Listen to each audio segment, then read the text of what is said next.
Welcome, sublators and sublation media people. It's I, Doug Lain. I am the head honcho here at Sublation Media, author of books such as Billy Moon and Wave of Mutilation. Also, publisher behind books such as Marxism and Politics. And I'm going to go way back, Kill All Normies. I brought that out when I was at Zero. With me is Nina Power. Nina, you want to introduce yourself? Gosh, yes, I'm Nina Power. I'm really hot. It's the hottest day of the year in the UK, which is probably not that hot for most normal people, but for us, it's like 32 degrees or something. I'm a writer. I've written most recently, I suppose, a non-fiction book called What Do Men Want, which may pertain to our discussion today. And I write for a variety of places like The Telegraph, Spectator, Critic, and I edit things, and I write a Substack where I write slightly deranged prose poetry about birds, usually. Yeah, so today, if you looked at the thumbnail, there's a picture of Noah Kumin on the thumbnail, and it says, "Stop all the clocks," and the description says something about how we're going to discuss literature in a time dominated by AI, and if you're on Patreon for Sublation, the link to the after party is like, we'll discuss AI and technology, and it's like, okay, Noah didn't show. He's not here, and so for whatever reason there was miscommunication. But Nina and I are going to discuss something else altogether, and I will change the thumbnail after the stream is over, and I will change the description. But what I want to talk about is women. This is the other day I was talking to Stanley Sharpie. I think it was who was he's a writer. He's written for Sublation magazine. He's a Marxist, and I brought up the War of the Sexes, or sex, as in some, to make some hypothetical example, and he said, "Oh yeah, this is your obsession.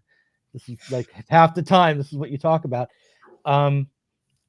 So for those of you who feel that way, that I talk about this topic too often, I apologize, but it is important. I actually think it's fundamental that our intimate relationships, our romantic relationships, shouldn't be sidelined. I think that people need each other, and when that ability to pair bond or and commit, have long-term relationships is in peril, something is amiss in society generally.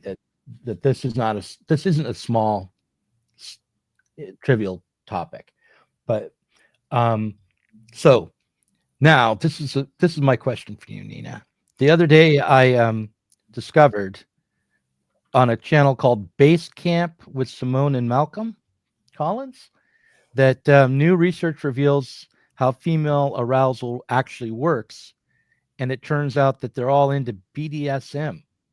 Could that possibly be true? No, I don't think it's so blunt, but I mean, so my role here today is going to be apparently to speak on behalf of all women as the representative of womankind. Here I am, I am woman, hear me roar, or say some vaguely inarticulate things. Yeah, I think so. This is quite a common argument, actually. I've heard this before.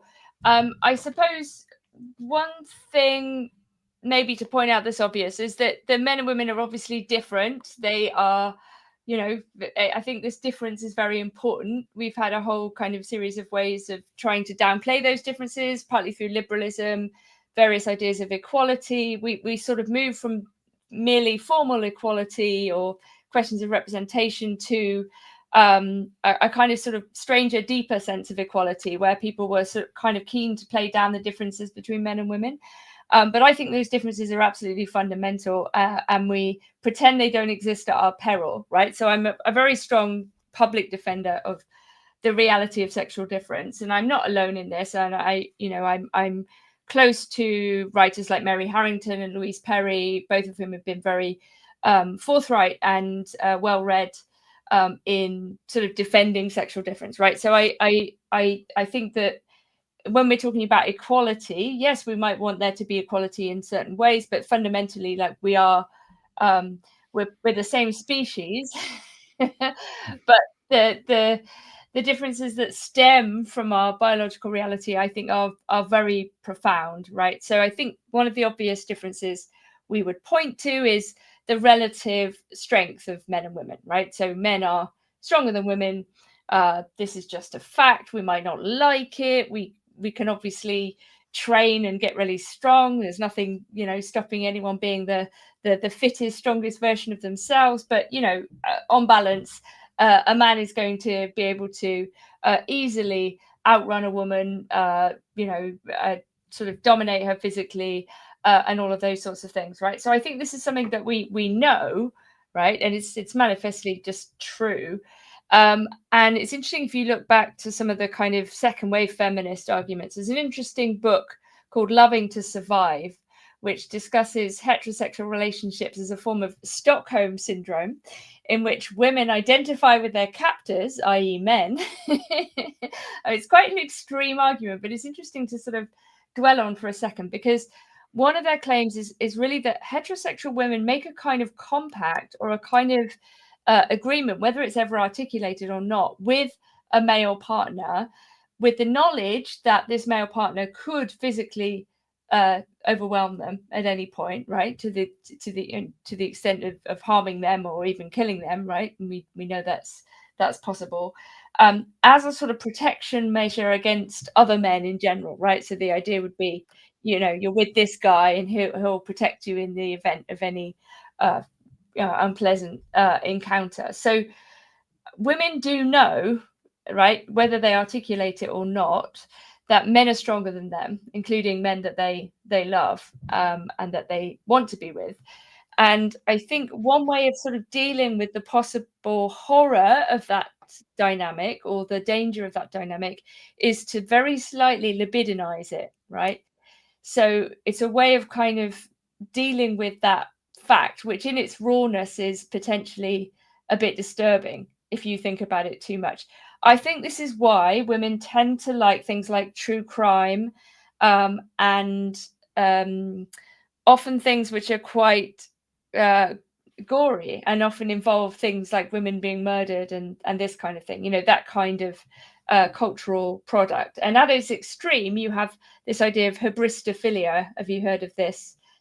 Hybristophilia is a term coined by John Money, who's a very dodgy guy indeed. But it's the idea that for some people, so some women, let's say, who can only become aroused with at the thought that their male partner has committed violent crime, right? So that there's something kind of arousing about violence in and of itself, right? That's obviously an extreme at one end, right? So we wouldn't say, I don't think really most women feel like that. But if you think about the kind of women who write to serial killers in prison, let's say, there is a sort of very small number of women who are very sort of intoxicated with the idea of very violent men. So if we put that sort of at one end, nevertheless, in a more sort of spectrumy sort of way, we might say that there is a clear interest in the sort of libidinizing of male violence, right, on the part of women. Well, I just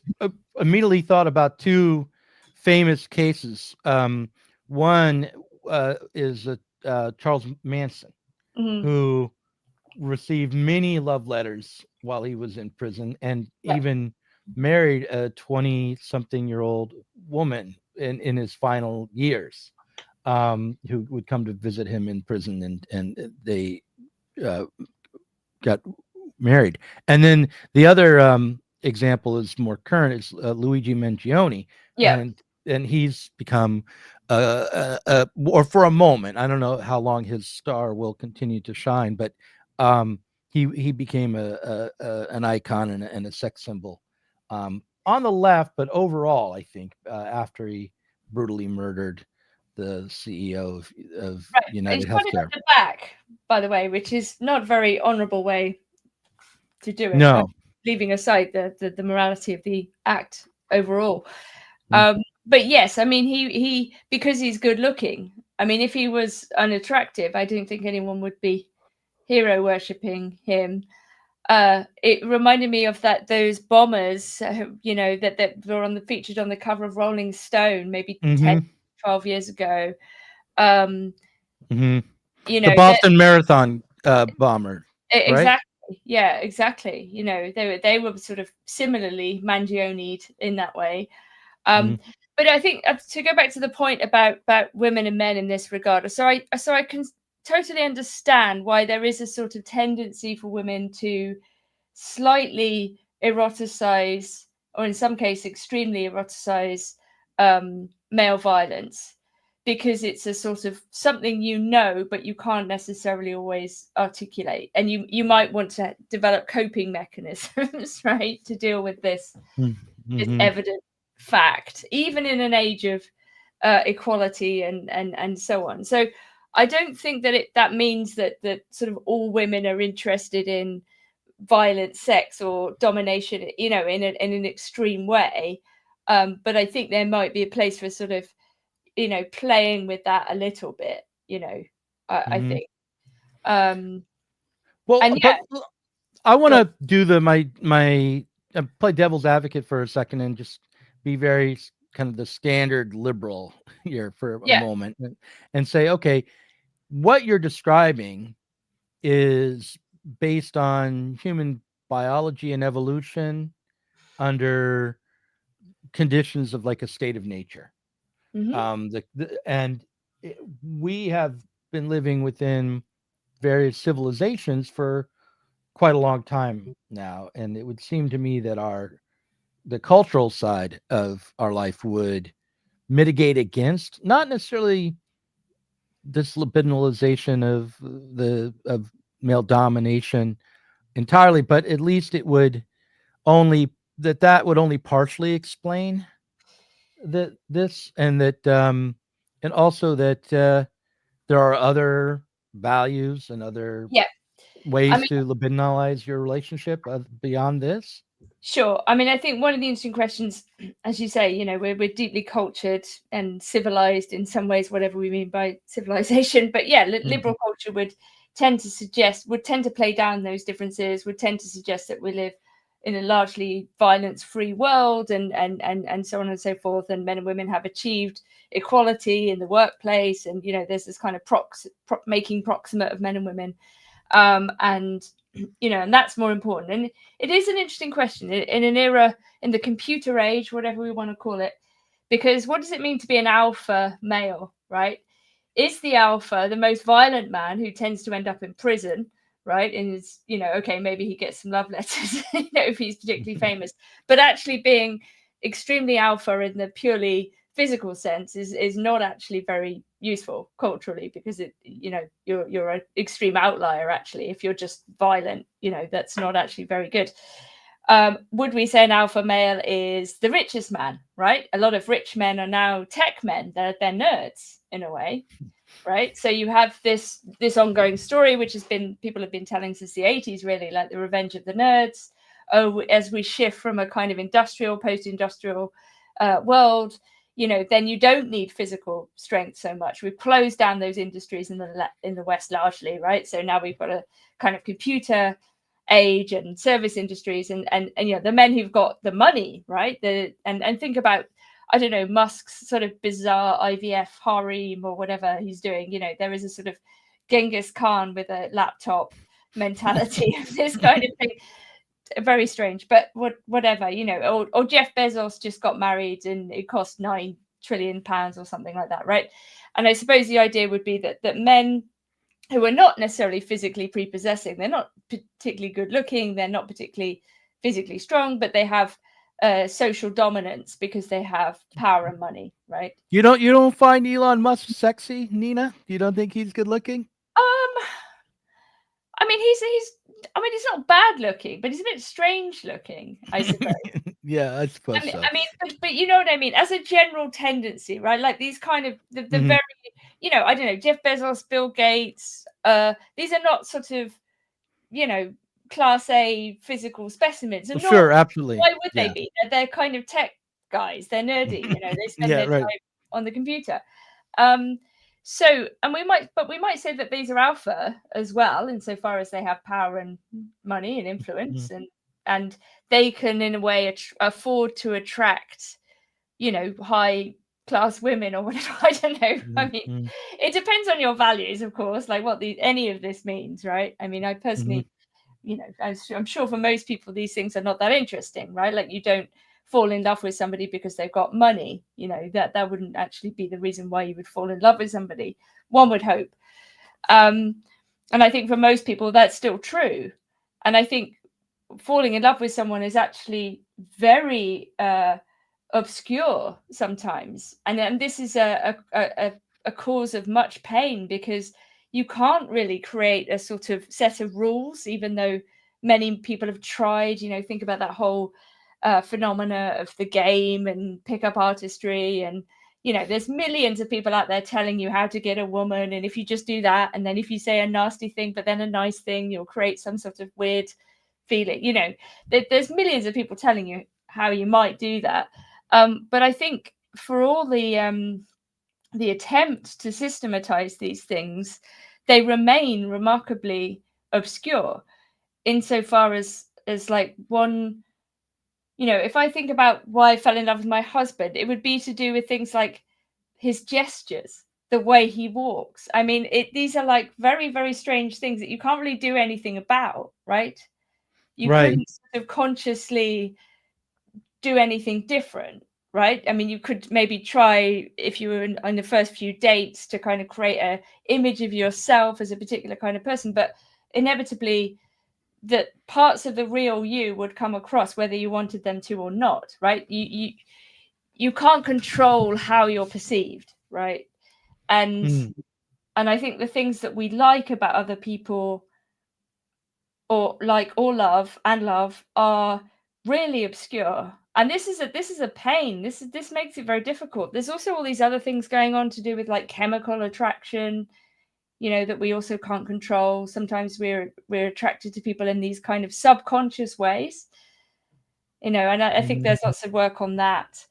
But I think, the sort of heterosexuality crisis, if we can call it that, and I think there definitely is one. And I think it's partly also to do with the fact that there's been this complete change in the way that people are match made, right? Because if let's say you grew up in a small town, and you knew more or less the people your age, and your parents knew each other, and people might even suggest, like, hey, have you met this guy?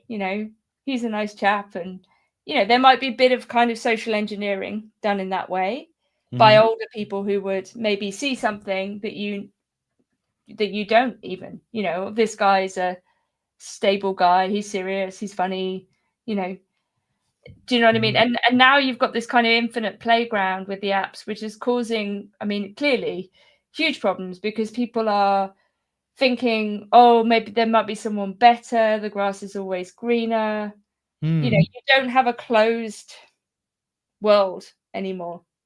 You don't just marry the boy from the town next door, Right. Now, my initial question was about, do women want to be dominated? And the answer is not really. And, it's complicated, basically. And in all honesty, the only reason that is a question that I would concern myself with is because, I'm in this position where I'm trying to find someone, right?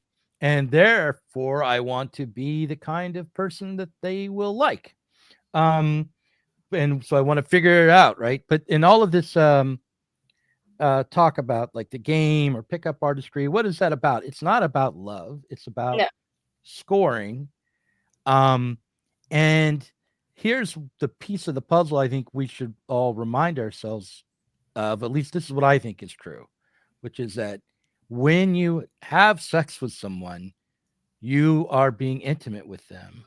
And that is a way to build trust and love, actually. And it's unlikely that if you have a sex partner for a long while, that you're not going to fall in love with them, I think. And then retroactively, you'll find all their characteristics, sometimes even their flaws, lovable because Hmm. you've attached to them. They've become important to you, and so it's not just a matter of like, okay, what do women want? What do Yeah. men want? It's about then when they get together and they start to have the relationship, a sexual relationship, how do they then navigate being together? And I think that's where things are really breaking down Hmm. in our society. The divorce rates for gay couples and same sex and straight couples are about the same. Um, we are having trouble just uh, bonding and committing and being together.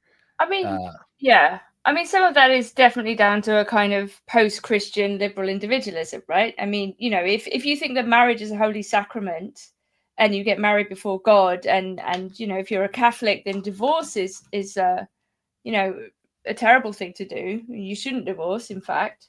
mhm, Um, then you're going to have a very different attitude to what marriage is. And marriage is also for having children. Marriage is for the greater glory of God. It's what you do if you can't become a religious, dedicate your life to religion. But it's a way of being religious, right? So to mhm, sort of sanctify your marriage, and it becomes holy in that sacrament. And that's completely different from a sort of liberal, well, let's give it a go, okay, maybe we'll get a civil partnership, but we can always annul the contract whenever we want. Or why do we even need to get married? You know, I don't care about the state. I don't care about the church. We mhm, should just do what we like. And that is a totally different attitude, right?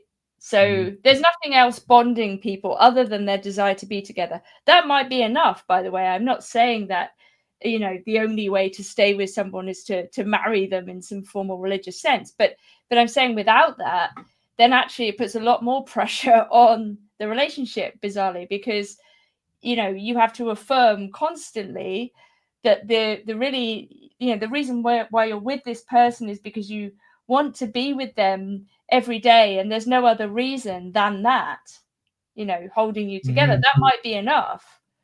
But I think it is a different model. I think people used to marry younger.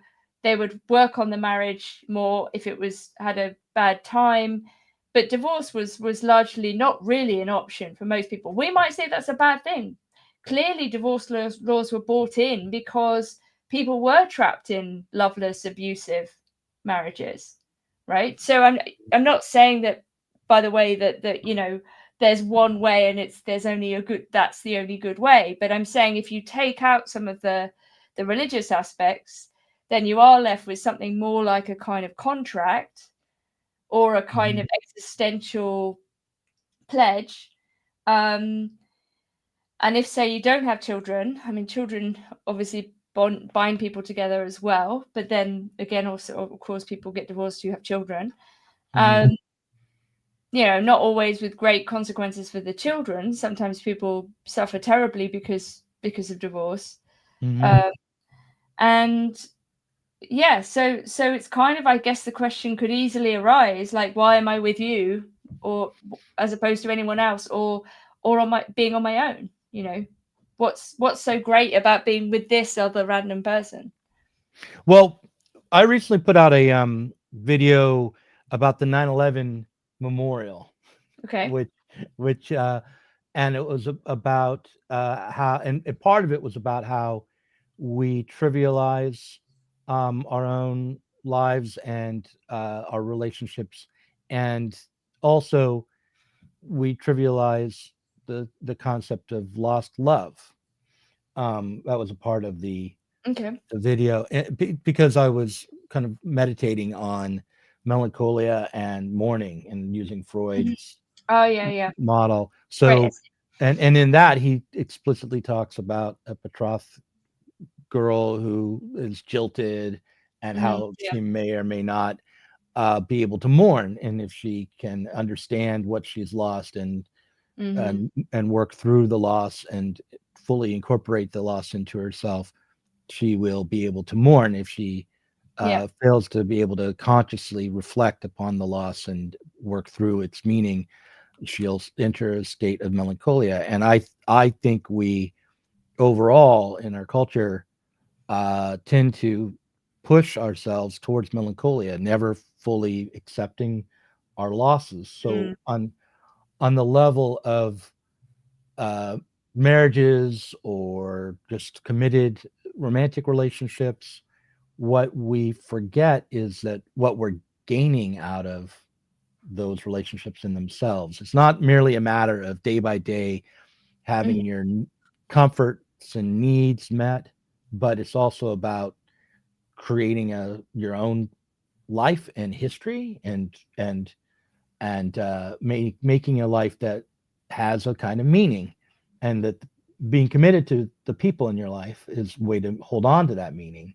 And when you lose someone who you've been committed to, especially a romantic partner, but it could be a lifelong friend, it could be a parent or a Mhm. child, you lose a piece of yourself and the world that you were building. So we so that's one of the reasons why I think the society encourages us to treat one another as merely things we want, things that we get something out of, that we have to affirm that we desire, rather than people who we are committed to. Yeah, you mean because it's too painful to actually admit that relationality is risky and involves grief and It's both too painful. It's very painful for people to mourn, but I think it may be just as painful to remain in melancholia, actually. It's certainly in the long term, but maybe even right away, just as painful. But also, it by denying people the ability to create their own histories and meanings together, it robs people of agency, mm, keeps them on the level of just survival rather than life and creation, I think. yeah, for sure. And I mean, I think, modernity in many ways is the destruction of course, it is of old ties, of ancestry, of any sense of place or belonging. I Yeah. mean, Marx and many others talk about this, but the way in which that's all kind of dissolved in the name of this sort of new revolutionary structure, which is capitalism, and the revolutionary dimensions of that.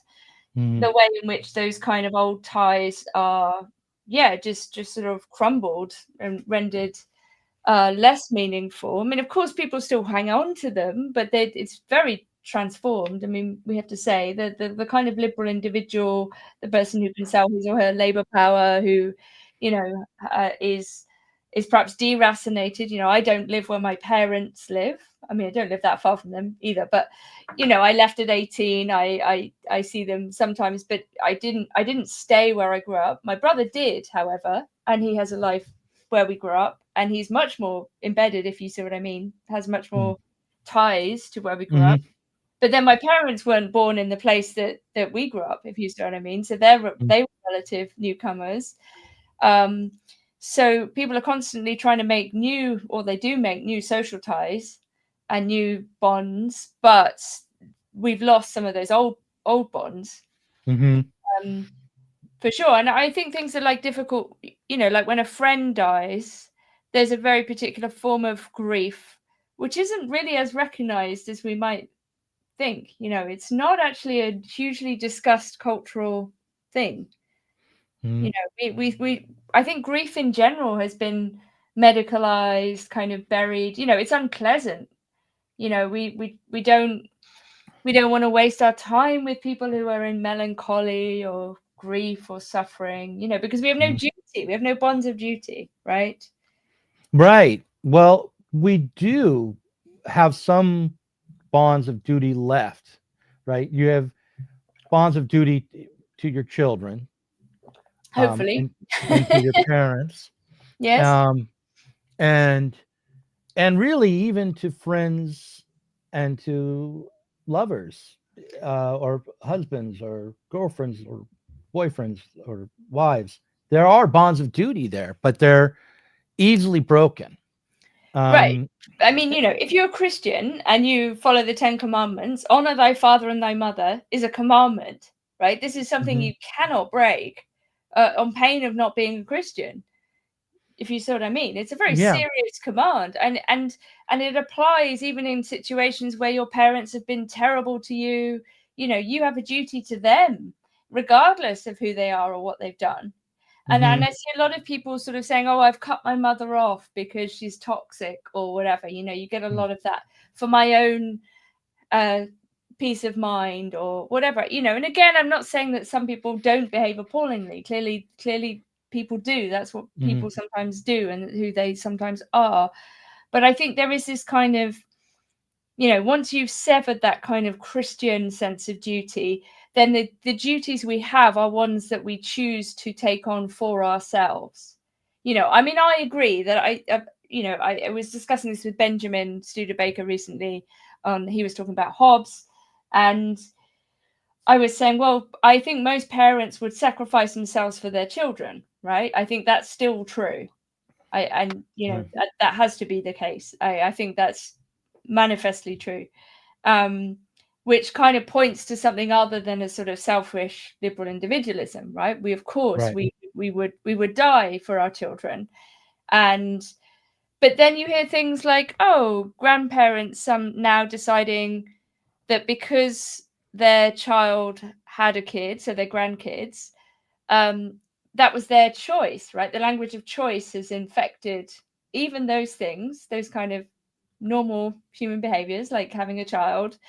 But because it was their choice to have a child, then it's their choice not to be involved as grandparents, right? So sometimes you hear these stories now about grandparents saying, oh, we don't actually want to help look after our grandchildren. We'd rather go on a cruise and, live our Mhm. best retirement life. And, so even that language of choice sometimes is coming in much harder than the language of duty, because Yeah. what subtends this language of duty, right? You're saying people still have this duty, but what's undergirding it today? Well, I think fundamentally in a liberal modern society, after, in under conditions of modernity, the duty has to be to yourself first. Right. And then when you have a duty to yourself, then these other obligations become true duties as well. It's a matter of building a character that you can admire and live with, and being Right. and being a whole person. But that's quite weak. I mean, think about the way in which a lot of people in richer societies pay to put their parents in a home, right? They don't go and look after them themselves. We have entire industries devoted to childcare, elder care. Do you know what I mean? Like, Mhm. in other parts of the world, still now you have much stronger filial bonds. It wouldn't even be questioned that you would go and look after your parents when they got older in many countries in the world. Mhm. You But know, I just wonder, yeah, I do agree it's weak, but why is it so weak? Because I'm not sure. I mean, look, I'm a utopian, maybe, I'm a Marxist and all that kind of thing. So I feel like under conditions where people were actually truly the subjects of their lives, where that would be a real power, that duty to oneself, not to a self that's both individual and collective, and therefore it wouldn't be so weak. But right now we're dominated by a society that is functioning automatically and has its own logic and is not working for us, but we're working for it. right. Um, But I mean, from my point of view, I think the sort of bonds of the family, despite the kind of the way in which modernity has sort of severed those in many ways or weakened them, mhm, um, are still more real than, let's say, class affiliation or something like this. mhm.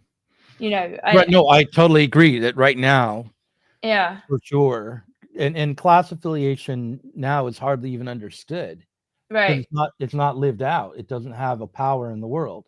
It just is like it's a demographic group that the capitalist classes and politicians try to, uh, you know, round up for votes and things like that, but Let it's me not. let me It's let me power. get your take on so there's this kind of ultra leftist verso position which some people are pushing, which is kind of abolish the family, right? So you Mm, come across this argument, and this, it's also like you get it in queer theory, you get it in these sort of pro technology, pro reproductive technology leftists, like, oh, we can, like coming out of Shulamith Firestone, and oh, mhm, we can basically denature reproduction, right? We don't need to keep it in the old fashioned way with bodies and actual women and stuff. mhm, And it seems to me the political force of the abolish the family argument is something like, sometimes it's sort of quasi utopian insofar as the imagination is, oh, well, if we get rid of these old traditional reactionary bonds, then we can create new formations, right? mhm. New forms of collectivity that are not based in blood, But I wonder what you think of this abolish the family stuff. Well, I've spent some time thinking about it. I've read some Yeah. Lash, for instance. Who's very pro Um, the family, to be clear. he is very pro family, and I side with Lash on Yeah. most of these things. I've been through a divorce, and I've seen the effect of it on my family. It's not been horrific, but it's Mm. been real. And um, so, and it was a divorce I didn't want. Um, so, my feeling about it is that we are always far too one-sided when we talk about things, social Mm. realities, and when it comes to the family, um, we have to recall that, like, one thing we have to recall is that when Marx spoke about abolishing the family, in the next breath he said that the bourgeois society and capitalism was already It, abolishing the yeah, family. yeah, exactly. So the old basis for family life, the traditional family based on religion, first of all, it's a complicated history, and it didn't it that has changed over time, right? The traditions are always, we understand them retroactively in Yeah. terms of today. So uh, but so, for just as an example, this idea of the nuclear family being the natural family, it's very new. It's like post World War It's II. not actually. This is actually very interesting. There's lots of quite recent work, but older as well, that Mhm. points to a contra to the Marx narrative, which is the generally accepted one, where it's like, oh, we move from tribes to extended families to nuclear families, and the nuclear family is a product of the Industrial Revolution, and it's to do with Yeah. enclosure. Okay. Right. Mhm. But actually, no. So archaeological research shows that the nuclear family as a formation, as the immediate unit, is much, much, much older. So even when people were living in more clannish ways, the nuclear family was absolutely key to that. People did not live in sort of de facto kibbutzim. Do you see what I mean? Oh, sure. I'm not even really arguing for that, but um, but when I read a book that was published posthumously, that was by Lash, and his daughter published it.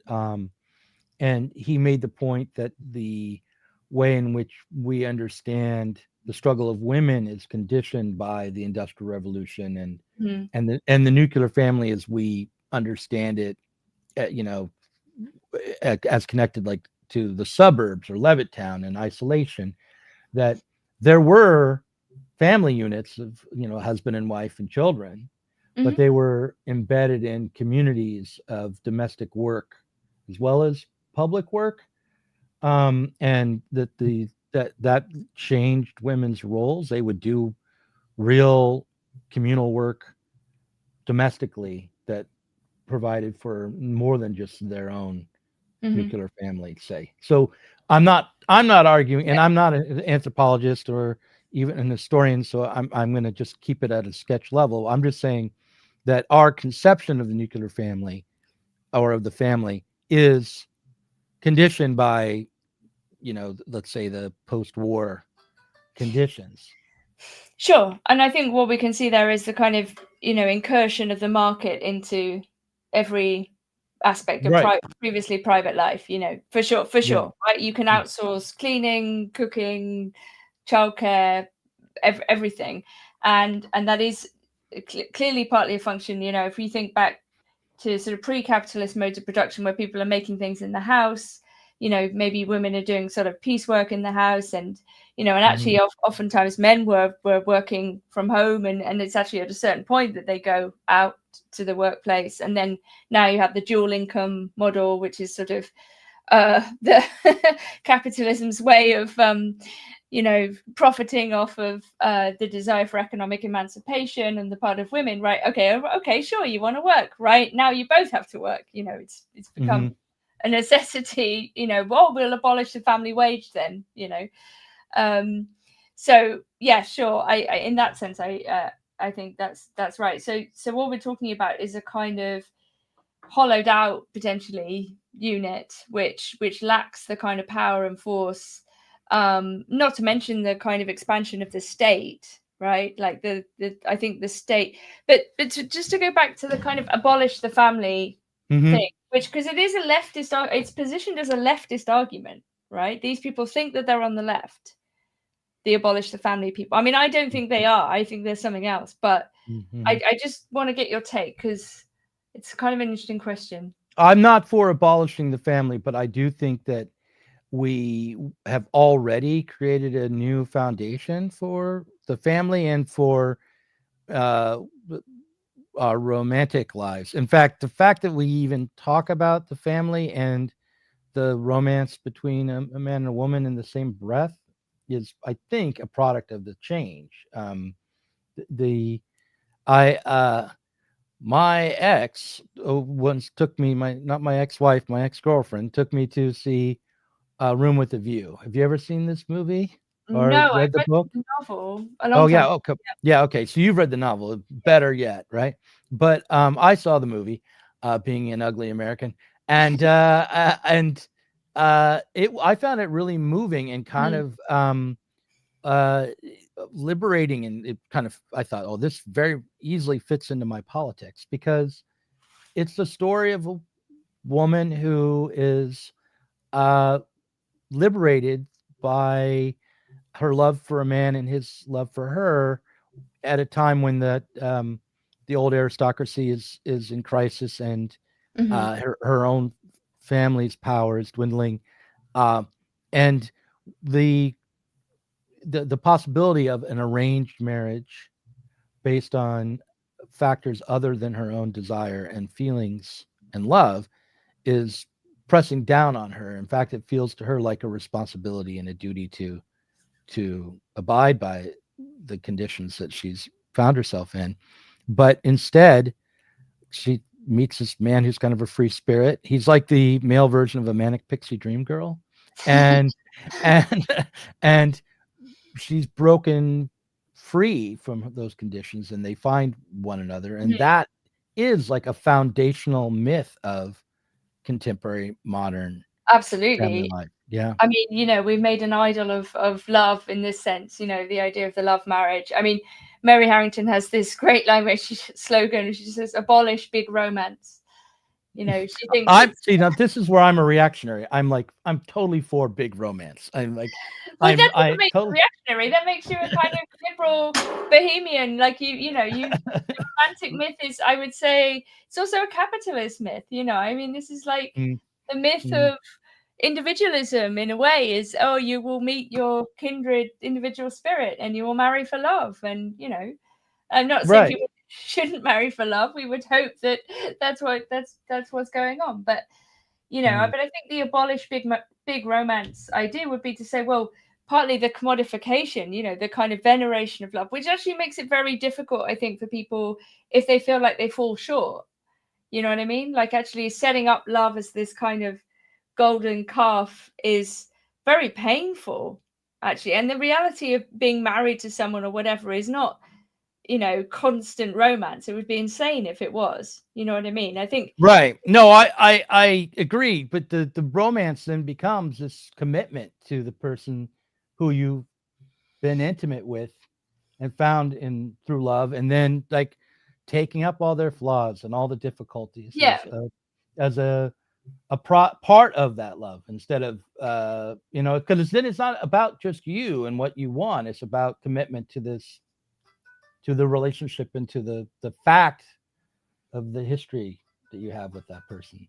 I feel like I'm repeating a conversation I tried to explain to many women as they walked out the door, but nonetheless, this is this is the case. I want to You're explain the it to last you now, true Nina.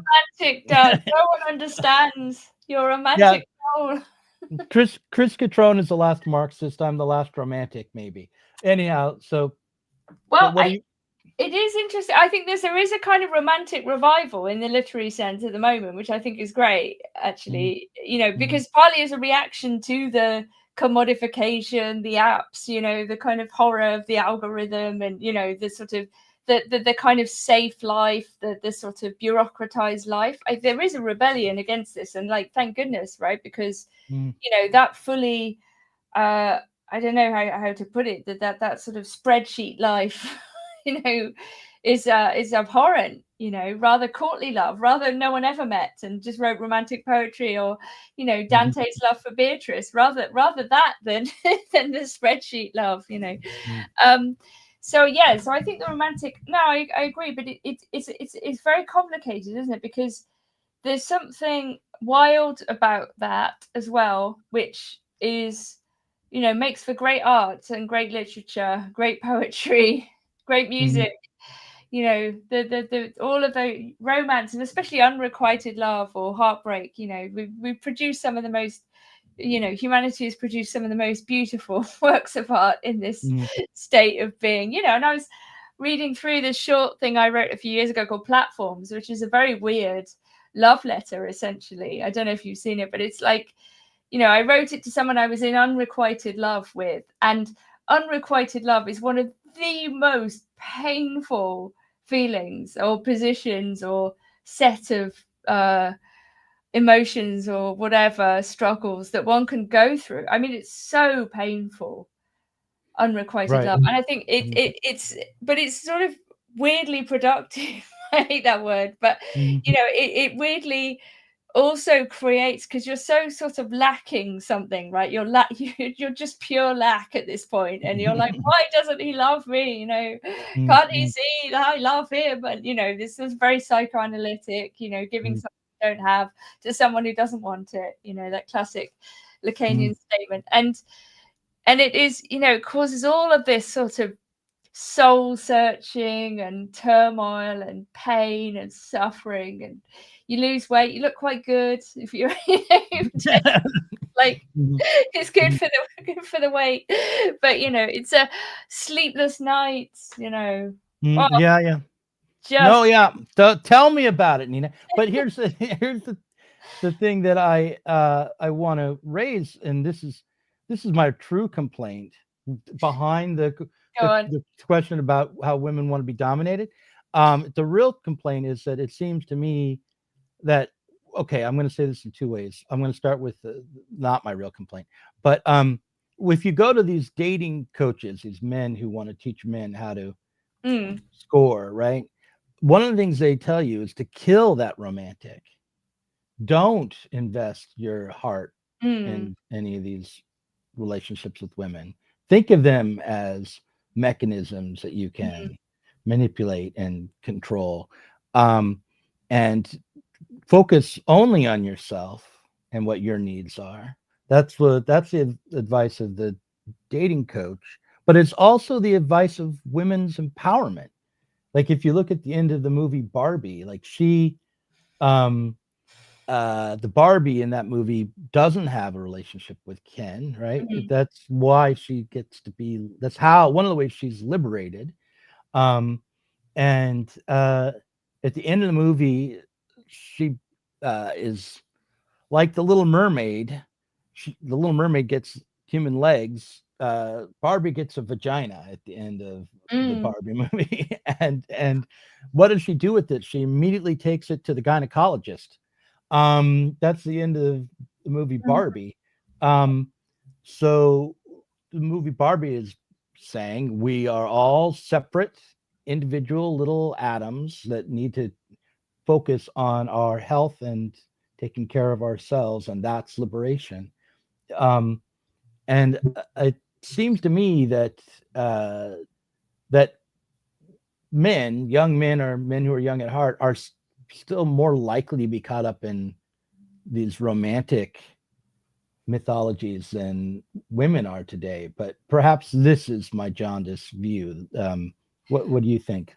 Yeah, I definitely think that the mainstream culture has been for some time pushing the idea that women don't need men. I think that's correct. And the flip side of that is, or the other side of that coin is big, and also that men are bad. I mean, I read a whole book against this, right? You'll recall. I read a whole book defending men essentially, and saying in fact that men and women do get along, and we should get along, and we're not enemies, and all of this, right? So I'm very on the side of like hetero romance and even male female friendship and all of these things. I'm very pro this. But yes, the mainstream culture does seem to want to say something like, well, women can have financial autonomy, they have social autonomy, they don't need a man, right? So this is a phrase that has been around for a long time, but it's been really taken up, I think, in an economic sense, and I think in countries like South Korea, I haven't been there, but it has the lowest birth rate of any country in the world. It's a very advanced economy, technologically and otherwise. And by all accounts, there is a huge segregation of the sexes now. So men will spend time with men, women will spend time with men, and there's it's become really quite divided in this way, as far as I understand it, right?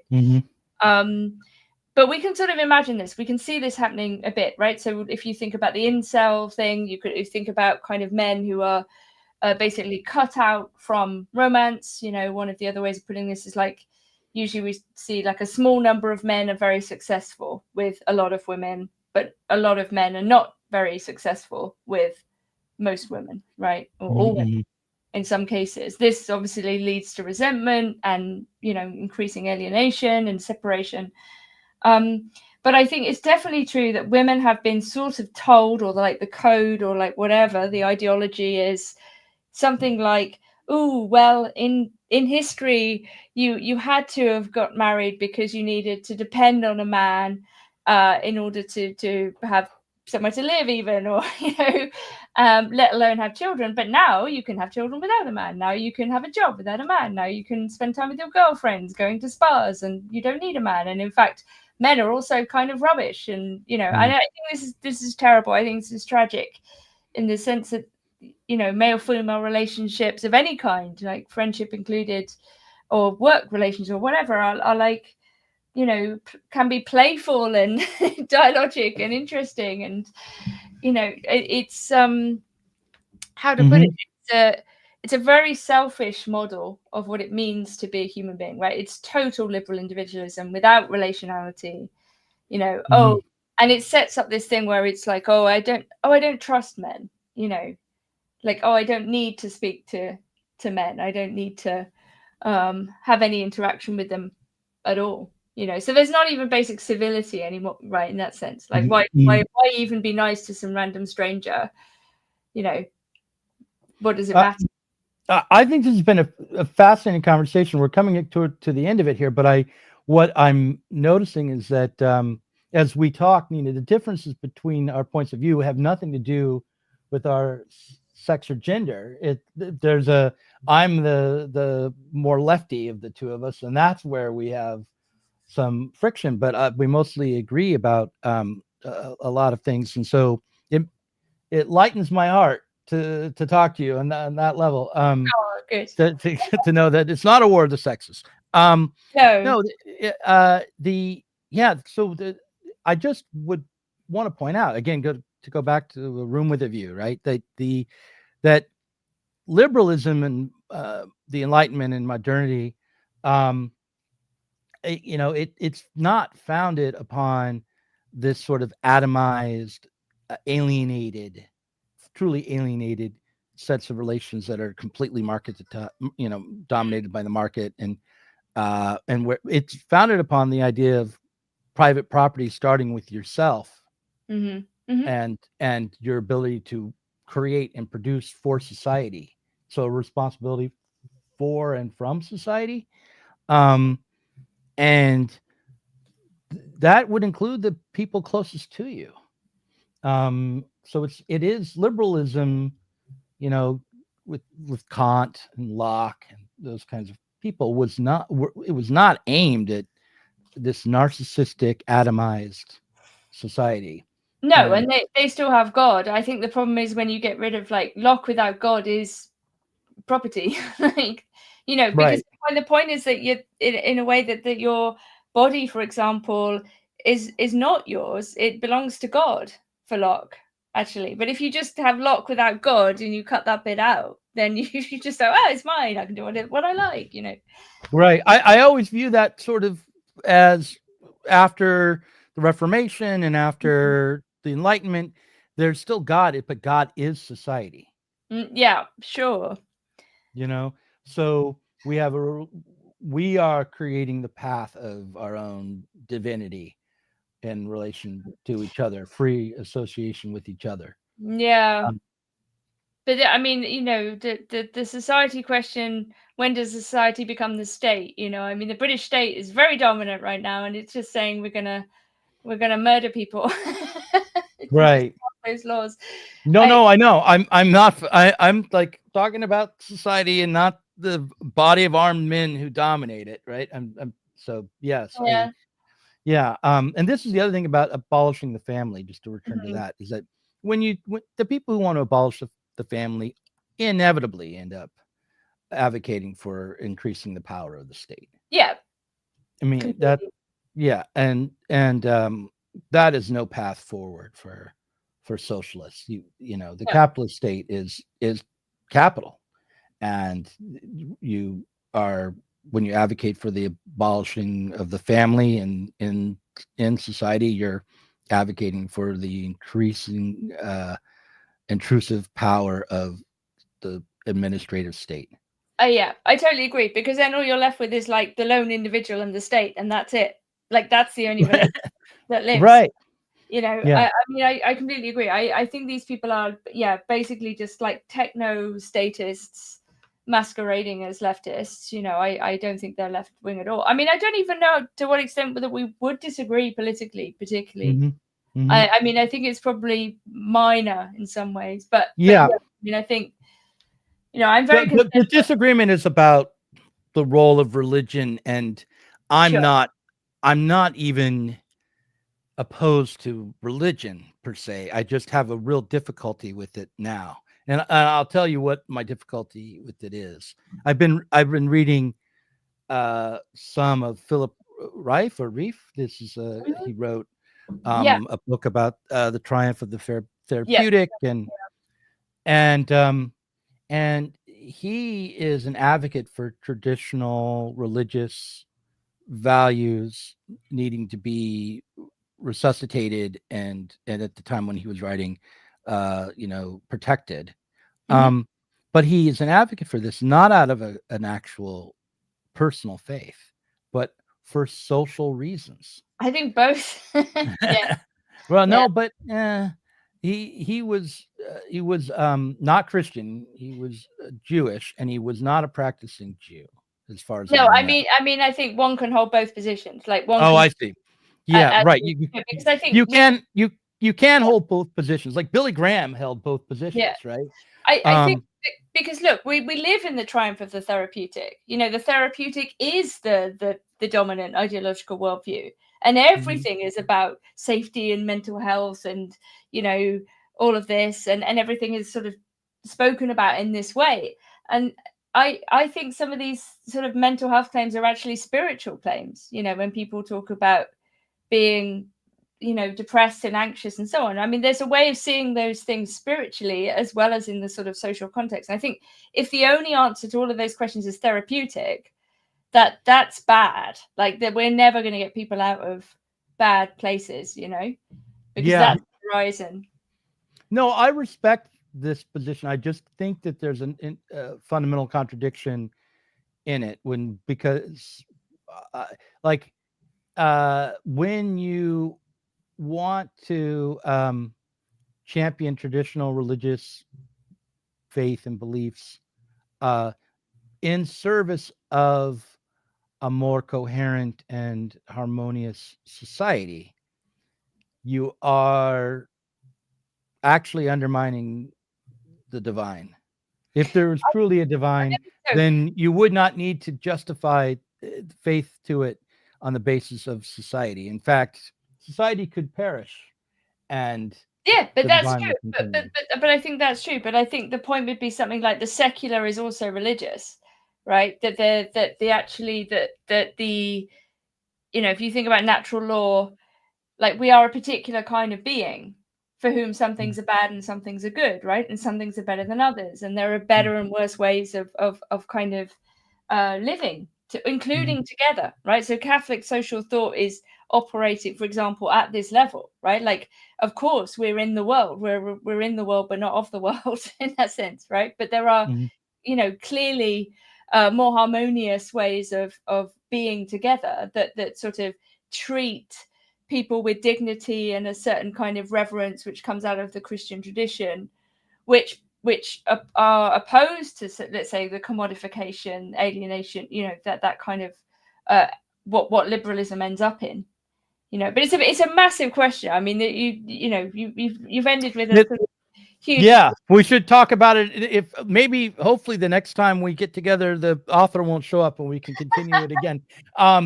But it is interesting to see how we started with this sort of trivial, weird, current question: do women just want to be dominated? And by the end, it's like we're really asking, what do we want to dominate us so we can all live together?